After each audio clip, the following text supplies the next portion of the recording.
السلام علیکم پیارے دوستو، یہ قدرت کا قانون ہے کہ اس دنیا میں جو بھی آتا ہے اسے واپس ضرور جانا ہوتا ہے، لیکن جانے کی کوئی ترتیب نہیں۔ موت کا ذائقہ ہر ایک نے چکھنا ہوتا ہے اور قبر کی اندھیری کوٹری میں ضرور جانا ہوتا ہے۔ امیر ہو یا غریب، بادشاہ ہو یا فقیر، موت کو ضرور گلے لگانا ہوتا ہے۔ فرمان مصطفیٰ ہے، موت کے وقت اللہ تعالیٰ کی طرف سے 5 فرشتے بھیجے جاتے ہیں۔ پہلا فرشتہ اس کے پاس اس وقت آتا ہے جب اس کی حلق تک روح نکل جاتی ہے، تو اسے پکار کر کہتا ہے، اس کی زبان کہاں گئی؟ آج یہ اتنا کیوں خاموش ہے؟ تیرے گھر والے عزیز و اقارب کہاں گئے؟ تجھے کس نے تنہا کر دیا؟ یہ کہہ کر اس کی روح قبض کر لی جاتی ہے اور کفن پہنا دیا جاتا ہے۔ تو دوسرا فرشتہ اس کے پاس آتا ہے اور اسے پکار کر کہتا ہے کہ اے ابن آدم، تنگ دستی کے خوف سے جو مال و اسباب جمع کیا تھا وہ کہاں گیا؟ تو نے تباہی سے بچنے کے لیے گھر بسائے تھے، وہ کہاں گئے؟ تو نے تنہائی سے بچنے کے لیے جو عرش تیار کیا تھا وہ کہاں گیا؟ پھر جب اس کا جنازہ اٹھا دیا جاتا ہے تو تیسرا فرشتہ اس کے پاس آتا ہے، اسے پکار کر کہتا ہے، آج تو ایک ایسے لمبے سفر کی طرح رواں دواں ہے جس سے لمبا سفر تو نے آج سے پہلے کبھی طے نہیں کیا۔ آج تو ایسی قوم سے ملے گا آج سے پہلے کبھی اس قوم سے نہیں ملا۔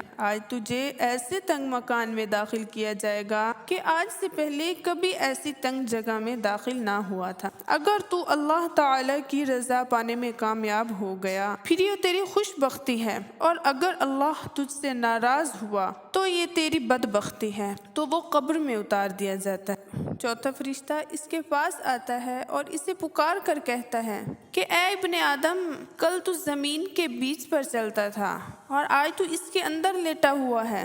کل تک تو اس کی پیٹھ پر ہنستا تھا اور آج اس کے اندر رو رہا ہے۔ کل تک تو اس کی پیٹھ پر گناہ کرتا تھا اور آج اس کے اندر ہے۔ پھر جب اس کی قبر پر مٹی ڈال دی جاتی ہے اور اس کے اہل و عیال، دوست، عزیز و اقارب اسے چھوڑ کر چلے جاتے ہیں تو پانچواں فرشتہ اس کے پاس آتا ہے اور اسے پکار کر کہتا ہے کہ اے ابن آدم، وہ لوگ تجھے دفن کر کے چلے گئے، اگر وہ تیرے پاس رہتے پھر بھی تجھے کوئی فائدہ نہیں پہنچ سکتا تھا۔ تو نے جو مال جمع کیا تھا آج اسے غیروں کے لیے چھوڑ دیا۔ آج تو یہاں کچھ جنت کے اعلیٰ باغات کی طرف پھیرا جائے گا یا بڑھتی ہوئی آگ میں داخل کر دیا جائے گا۔ پیارے دوستو، یہ زندگی بڑی مختصر ہے، اس کا کوئی بھی پتہ نہیں یہ کب ختم ہو جائے اور کس وقت اور کہاں سے محتاج ہے۔ اس دنیا میں ہمارا آنے کا مقصد یہ ہے کہ ہم اللہ تعالیٰ کی عبادت کریں۔ اگر ہم اپنی زندگی کو گناہوں میں صرف کر دیں تو ہمیں موت تو ضرور آنی ہے اور ہم نے قبر میں ضرور جانا ہے، مگر افسوس کی بات تو یہ ہے کہ ہم اس کے لیے کوئی تیاری ہی نہیں کر رہے۔ ہم نے خود کو تیار ہی نہیں کیا ہوا۔ ہمارے پاس ساتھ لے جانے کے لیے کچھ بھی نہیں، لیکن ہمارے پاس وقت ہے، ہمارے پاس صحت بھی ہے اور اللہ پاک نے ہر قسم کی معذوری سے بھی بچایا ہوا ہے۔ تو ہمیں چاہیے کہ ہم اس دنیا میں نیکی کریں اور اچھے اچھے کام کریں جس کا ہمارے پیارے نبی صلی اللہ علیہ وآلہ وسلم نے بتایا ہے۔ اللہ پاک ہم سب کو سمجھنے اور نیک اعمال کرنے کی توفیق عطا فرمائے، آمین ثم آمین۔